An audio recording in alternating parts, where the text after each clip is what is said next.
আমার মেয়েটাও খেতে চায় না, এই এটা দিব ওইটা দিব, আজকে মাহফিলে আসার সময় বলে দিছে লিস্ট করে এটা এটা আনতে হবে। তো ছোট্ট বাচ্চাদের অনেক বায়না থাকে, ওরা রাতে খেতে চায় না, তো মায়েরা বিভিন্ন ভয় দেখায়, এই ভূত আসবে, বাঘ আসবে, খাও খাও খাও তাড়াতাড়ি খাও। তো বাচ্চারা এগুলো শুনে ভয়ে খেতে শুরু করে। মদিনার জমিনেও একই ঘটনা ঘটতো, মদিনার ছোট্ট ছোট্ট সোনামণিরা খেতে চাইতো না, তো মায়েরা বলতো হা হুয়া ইয়াতি উমর, হা হুয়া ইয়াতি উমর, ওই যে উমর আসতেছে উমর। ওমরে ফারুকের কথা শুনলে বাচ্চারা একেবারে ঠান্ডা। ওমরে ফারুক রাদিয়াল্লাহু তাআলা আনহু, ওনার কথা শুনলে গায়ের পশমগুলো দাঁড়িয়ে যায়। সুবহানাল্লাহ বলেন।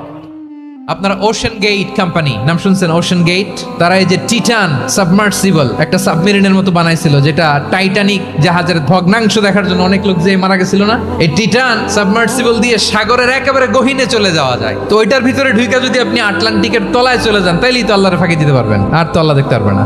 সাগরের অতল গহ্বরে চলে গেলেও, পাহাড়ের সুরঙ্গের ভেতরে ঢুকে গেলেও, মহাকাশ স্টেশন পাড়ি দিয়ে মঙ্গলে পাড়ি জমালেও আমার আল্লাহর চোখ কঠিন কালেও ফাঁকি দেয়া যাবে। অনেক সময় এরকম হয় না যে অনেক সিকিউরিটি দিয়ে রাখছে, কিন্তু স্নাইপার দিয়ে এমন ভাবে গুলি করছে একেবারে বড় সাহেবের মাথায় যে গুলি লাগছে, আছে না নাই? এখন সবাই মিলে বডিগার্ডের ধরে, যাই বেটা বডিগার্ড, এত টাকা দিয়ে বডিগার্ড রাখছি, আমাদের স্যারের মাথায় গুলি লাগলো কিভাবে? তো বডিগার্ড বলে আপনার স্যারের বডি তো আছে, এই যে বডি নিয়ে যান, আমি তো রুহু গার্ড না। রুহু গার্ড হচ্ছে একজন, চিল্লায় বলেন তিনি কে?